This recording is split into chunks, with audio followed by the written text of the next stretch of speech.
पत्थर से कुचलकर एक व्यक्ति की हत्या, मृतक की पहचान करने में जुटी पुलिस। बोकारो सेक्टर 2 का मामला है। बोकारो में एक व्यक्ति की पत्थर से कूचकर हत्या किए जाने का मामला सामने आया है। इस घटना के सामने आने के बाद पूरे इलाके में सनसनी फैल गई है। स्थानीय लोगों की सूचना पर पहुंची पुलिस ने मामले की जांच शुरू कर दी है। घटना बीएस सिटी थाना क्षेत्र के सेक्टर 2A इस्पात स्कूल का है। मौके से पुलिस ने हत्या में इस्तेमाल किया गया बड़ा सा पत्थर भी बरामद किया है। पुलिस मृतक की पहचान करने में जुट गई है। हालांकि थाना प्रभारी सुदामा दास ने प्रथम दृष्टि हत्या का मामला बताया है। उन्होंने अगल बगल के सीसीटीवी कैमरा को खंगालने की बात की है। जिस प्रकार से हत्या की गई है, ऐसे में प्रतीत हो रहा है कि हत्या अचानक किसी बात को लेकर की गई होगी, क्योंकि अगल बगल से किसी प्रकार का कोई हथियार जब्त नहीं किया गया है। विधायक के भाई की गाड़ियों में नक्सलियों ने आग लगाई। सड़क निर्माण में लगी थी गाड़ियां। विधायक कमलेश सिंह के भाई बोले, पुलिस ने नहीं दिखाई सक्रियता।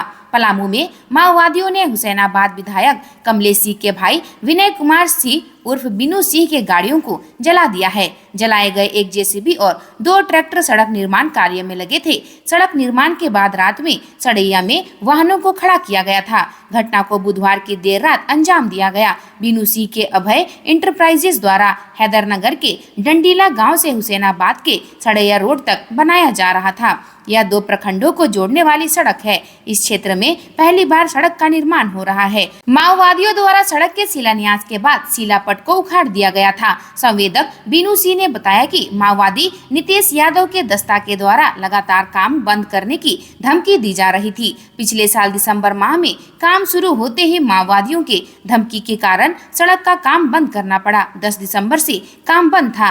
काम बंद कराने के लिए माओवादी दस्ता 2 बार निर्माण कार्य में लगे स्टाफ को साथ लेकर चला गया था। इसके बाद स्टाफ भी दहशत में थे। विभाग के प्रेशर के बाद 3 दिन पहले फिर से सड़क का निर्माण शुरू किया गया था। डंडीला में पोस्टर माओवादियों द्वारा पोस्टर लगाए जाने के बाद सड़ैया में किराए का मकान लेकर ऑफिस शुरू किया गया था। यही गाड़ियां खड़ी थी। पत्थरबाजी का आरोपी हुआ गिरफ्तार। विरोध में ग्रामीणों ने थाने का किया है घेराव, जमकर नारेबाजी।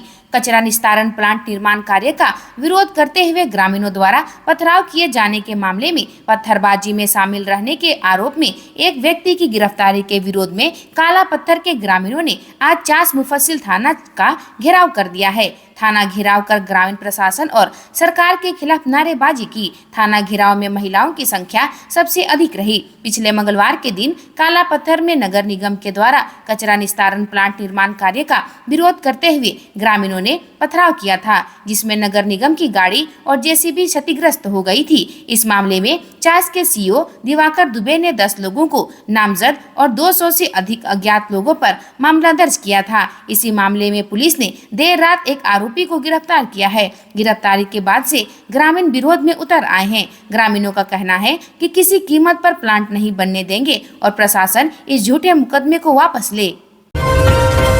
नीट पेपर लीक में सीबीआई रिमांड पर चिंटू और मुकेश। हजारीबाग में प्रिंसिपल को लेकर स्कूल पहुंची जांच एजेंसी, यहीं से पर्चा लीक का शक। नीट पेपर लीक मामले में सीबीआई की टीम हजारीबाग के ओएसिस स्कूल के प्रिंसिपल एहसान उल हक को एक बार फिर स्कूल लेकर आई है। मड़ई रोड स्थित स्कूल में सुबह के 10:40 बजे टीम पहुंची। रात भर सीबीआई की टीम ने उन्हें चरही स्थित गेस्ट हाउस में रखा था। बताया जा रहा है कि सीबीआई की टीम ने 8 लोगों को डिटेन किया है। सभी लोगों से पूछताछ की जा रही है। एजेंसी को शक है कि हजारीबाग के ओएसिस स्कूल से ही पेपर लीक किया गया है। इधर 1 बजे सीबीआई की टीम पटना की बेउर जेल पहुंची, जहां आरोपी चिंटू और मुकेश का मेडिकल कराया गया। पेपर वर्क पूरा होने के बाद जेल प्रशासन दोनों को सीबीआई को हैंडओवर कर दिया। दोनों 8 दिन के सीबीआई रिमांड पर हैं। बताया जा रहा है कि टीम दोनों को अलग अलग लोकेशन पर ले जाकर पूछताछ करेगी।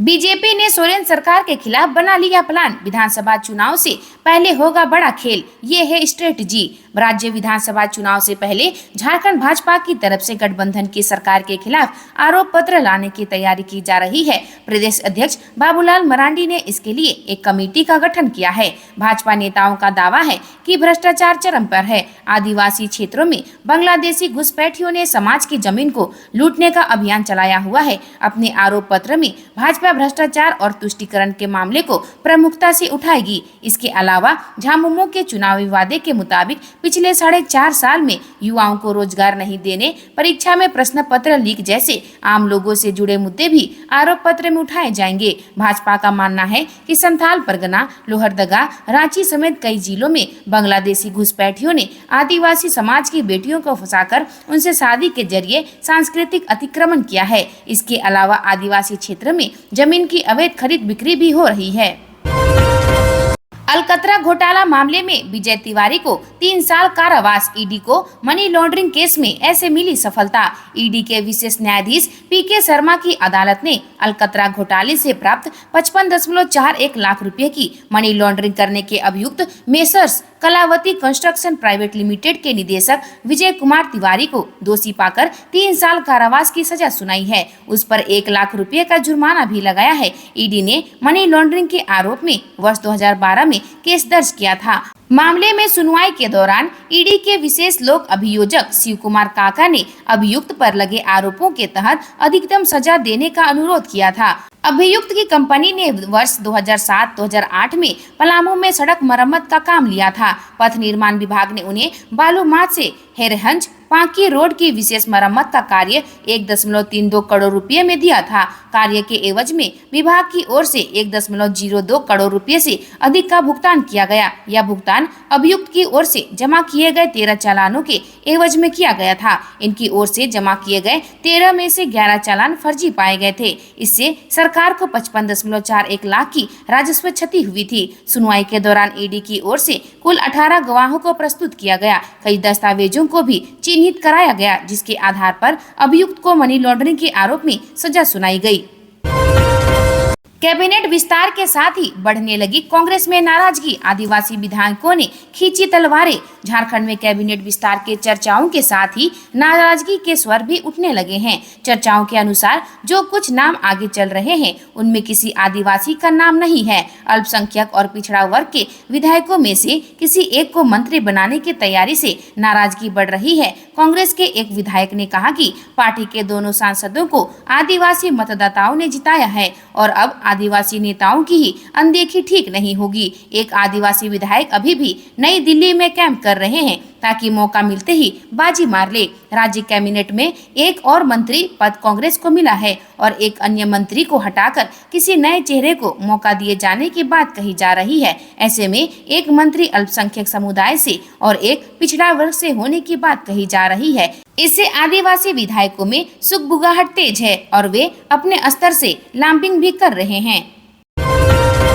डोरंडा में जमीन विवाद को लेकर हुई 6 राउंड फायरिंग। पूरे इलाके में दहशत का माहौल। Police alert. डोरंडा थाना क्षेत्र धोबी मोहल्ला में बुधवार की शाम ताबड़तोड़ फायरिंग की घटना से पूरे इलाके में दहशत का माहौल हो गया।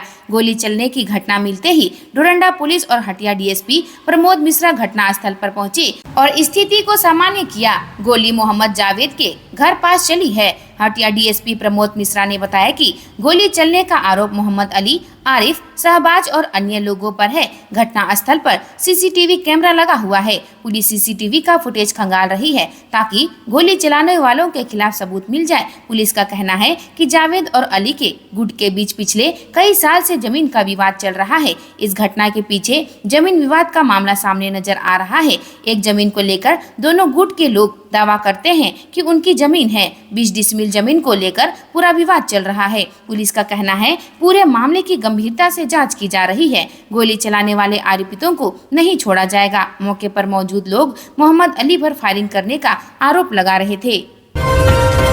झारखंड हाईकोर्ट ने कहा बार रेस्टोरेंट रात 12 बजे के बाद ना खुले, सुनिश्चित करे राज्य सरकार। खूंटी में अफीम की फसलों को नष्ट करने, झारखंड में अफीम, चरस, गांजा आदि ड्रग्स के कारोबार में लगातार वृद्धि पर हाईकोर्ट ने स्वतः संज्ञान लिया। मामले की सुनवाई करते हुए झारखंड हाईकोर्ट ने राज्य सरकार को यह सुनिश्चित करने को कहा है कि किसी भी हाल में बार रेस्टोरेंट रात 12 बजे के बाद ना खुला रहे। राज्य सरकार की ओर से कोर्ट को बताया गया कि पुलिस की टीम बनाई गई है जो बार और रेस्टोरेंट पर नजर रखेगी। कोर्ट को बताया गया कि रांची शहर में चल रहे बार एवं रेस्टोरेंट के बंद होने और खुलने का समय कोर्ट के समक्ष प्रस्तुत किया जाए। कोर्ट ने मौखिक रूप से कहा कि रांची में बार एवं रेस्टोरेंट की संख्या बढ़ती जा रही है, इसमें से कई ऐसे भी हैं जिन्होंने लाइसेंस तक नहीं लिया है, फिर भी उनके यहाँ शराब पीने की व्यवस्था रहती है। उनके खिलाफ कड़ा एक्शन किया जाए। मामले में अगली सुनवाई 19 जुलाई को होगी। सीएम चंपई आज करेंगे शिलान्यास। अगले माह शुरू होगा काम। स्मार्ट सिटी में 2 साल में तैयार होगा 150 सीट का मेडिकल कॉलेज और 800 बेड का हॉस्पिटल। धुरवा में स्थित रांची स्मार्ट सिटी में अगले 2 वर्षों में 150 बेड का मेडिकल कॉलेज और 800 बेड का सुपर स्पेशलिटी हॉस्पिटल बनेगा। मेडिकल कॉलेज और अस्पताल का निर्माण कार्य का शिलान्यास 27 जून को दोपहर 12:30 बजे मुख्यमंत्री चंपई सोरेन करेंगे। स्मार्ट सिटी के प्लांट नंबर 44 की 8.50 एकड़ जमीन पर Gautam medical college and hospital बनेगा। जमीन का आवंटन राइट पाथ फाउंडेशन को दिया गया है। फाउंडेशन के पदाधिकारियों ने पिछले ही दिनों जमीन की रजिस्ट्री कराई थी। फाउंडेशन के संस्थापक सदस्य श्रवण कुमार ने बताया कि हमारी संस्था बिहार शरीफ में शांति दूत नामक 300 बेड के अस्पताल सहित कई संस्थाओं का संचालन कर रही है। स्मार्ट सिटी में झारखंड का सबसे बड़ा अस्पताल खोलने की तैयारी है। मेडिकल कॉलेज में 2026 सत्र से पढ़ाई शुरू की जाएगी। कॉलेज और हॉस्पिटल में करीब 250 डॉक्टर, 2500 पैरामेडिकल और नर्सिंग कर्मचारी बहाल होंगे। 3000 से अधिक लोगों को रोजगार मिलेगा। रांची के अलावा झारखंड के मरीजों को बाहर जाने की जरूरत नहीं होगी। मालूम हो कि स्मार्ट सिटी में चेन्नई अपोलो ग्रुप को भी नगर निगम ने हॉस्पिटल निर्माण के लिए जमीन आवंटित की है। उसका भी निर्माण इसी साल शुरू करने की तैयारी है। ऐसे में आने वाले समय में स्मार्ट सिटी रांची सहित के लोगों को बेहतरीन मेडिकल सुविधा एक ही स्थान पर मिलेगा।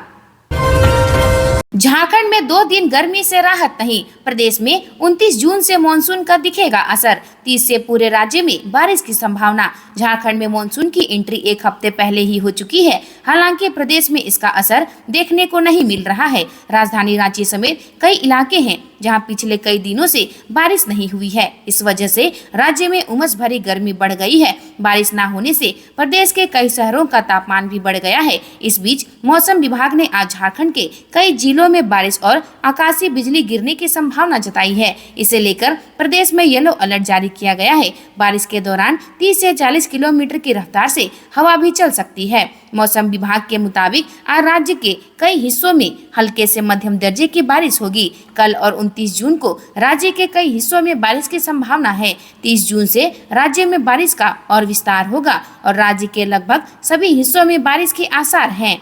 आने वाले कुछ दिनों में इसका विस्तार होगा। राज्य में 30 जून तक अलर्ट जारी किया गया है।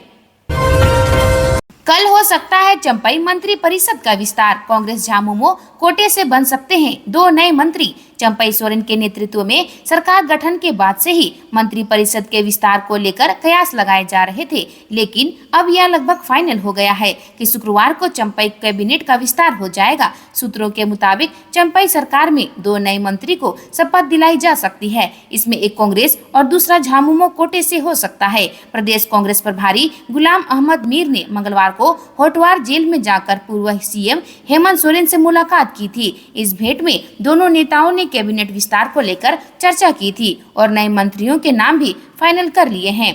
हालांकि बुधवार को मोराबादी मैदान में नशा के विरुद्ध आयोजित जागरूकता अभियान के बाद पत्रकारों ने जब नए मंत्री को लेकर सीएम चंपई सोरेन से सवाल पूछा तो उन्होंने सिर्फ इतना कहा कि बहुत जल्द मंत्री परिषद का विस्तार हो जाएगा।